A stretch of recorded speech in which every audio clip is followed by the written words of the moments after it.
Jack and the Beanstalk. Jack and the Beanstalk. Once upon a time there was a poor widow who had one son, and his name was Jack. Jack was no help to his mother because he was lazy and only wanted to lie in front of the fire all day. "You never do anything," she always said to him, "and when you do, you never do it right." They had no money at all, and the only thing they had was their old cow. One day Jack's mother said, "Jack, take the old cow to the market and sell her for the highest price you can get." It was a long walk to the market, and Jack didn't want to go, but he had no choice. He tied a rope around the old cow's neck and set off, as slowly as he could. He hadn't gone far when he met a man. "That's a stringy old thing of a cow," the man said. "Where are you going? Where are you taking her?" "To the market to sell her," said Jack. You won't get much for that old thing," said the man. How much are you asking for her?" How much are you asking for her?" "How much are you offering?" asked Jack. The man put his hand in his pocket and pulled something out. "5 beans. I won't get any more for that old creature at the market." "That may be," said Jack, "but my mother will be ferocious till I go home with nothing but 5 beans. Even 5 pennies would be better." "But these are magic beans," said the man. They will make you your fortune." "Done," said Jack, because he really couldn't be bothered to walk all the way to market. So the man gave him the 5 beans, and Jack gave the man the cow, and they went home. "Back already?" said his mother. "What did you get for the cow?" Jack took the beans from his pocket and showed them to his mother. "Beans!" she said. 5 beans! Why, you useless great lump!"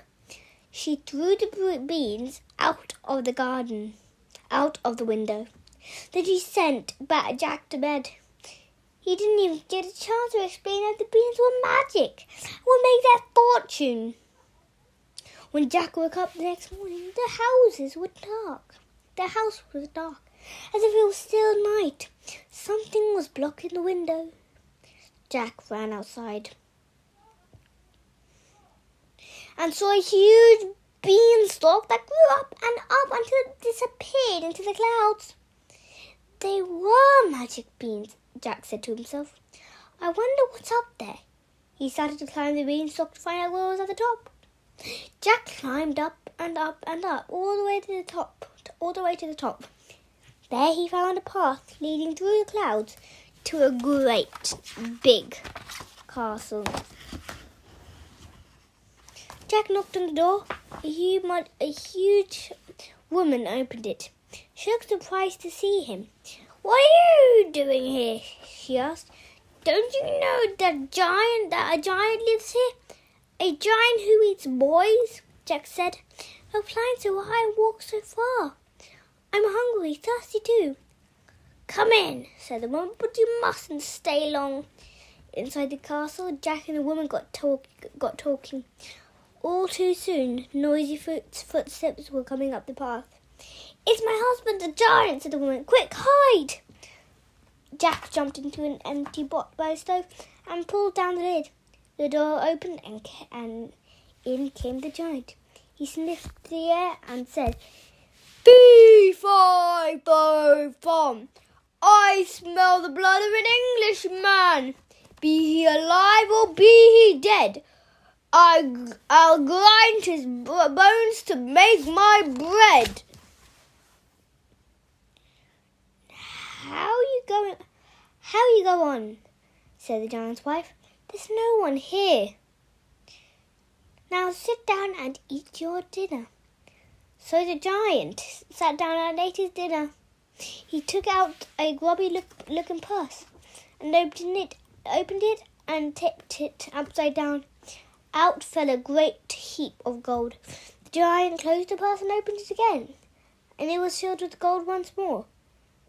Jack was peeping out of his pot and saw, "If my mother and I had that purse," he thought, "we'd never be poor again." He made up his mind that he was going to take that purse home with him and come what may. He watched and waited until the giant went over to his chair in front of the fire, kicked off his boots and went to sleep.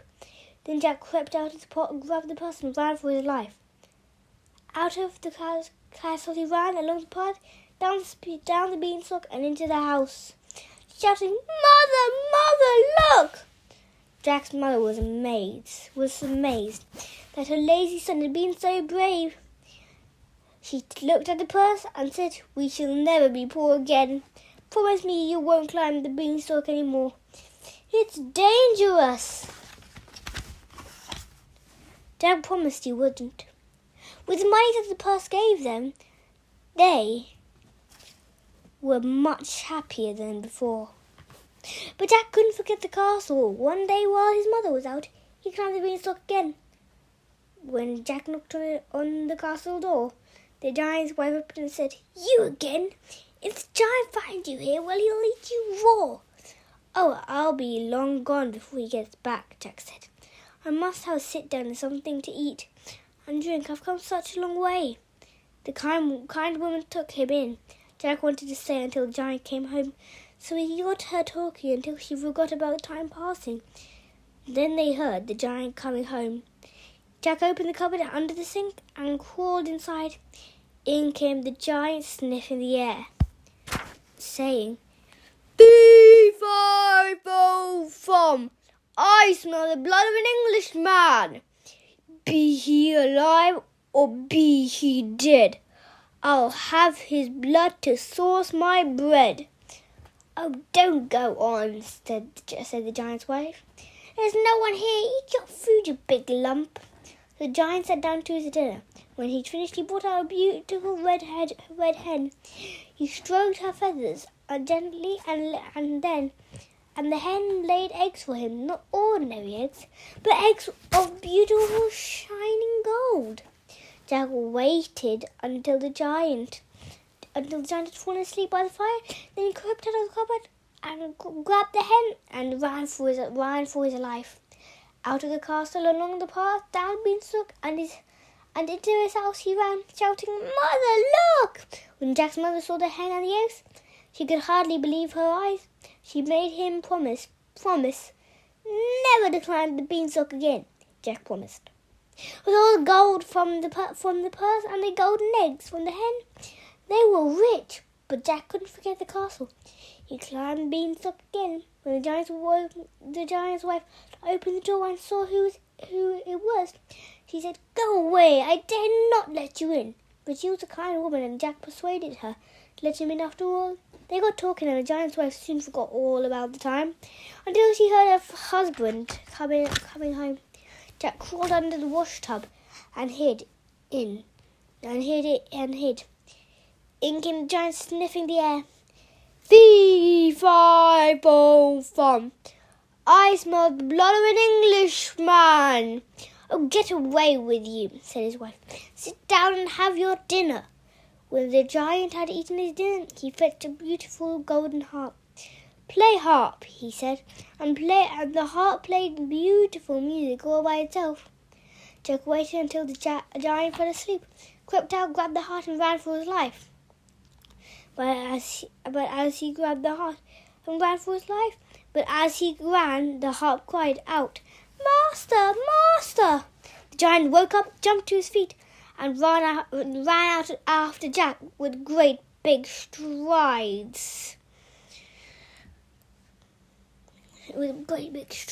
Jack reached the beanstalk first and started climbing down as fast as he could. The giant reached the beanstalk too and began climbing down after Jack. Jack reached the ground first, dropped the harp, and snatched up an axe his mother used to chop wood, and began to chop down the beanstalk. He chopped and chopped, and at last he chopped right through. Down came the beanstalk, and down came the giant with a crash. The giant landed on his head, and that was the end of him. So Jack and his mother had the purse of gold, and the hen that laid golden eggs, and the harp that played all by itself, and they lived happily in comfort all of the rest of their lives. And that is the end of Jack and the Beanstalk. Thanks for listening to this, everyone. Hope you liked this book. Okay, if you love me reading, you got to see my other books. Just down, you'll see the P. Click the P, you'll see all my videos and listen to some lovely books. We have House of Hades, so I won't go into too much detail, but there's tons of books that you will love. So please read on, or listen on, should I say. You will love it. And don't forget to subscribe, okay? Bon voyage, little dudes. Or big dudes.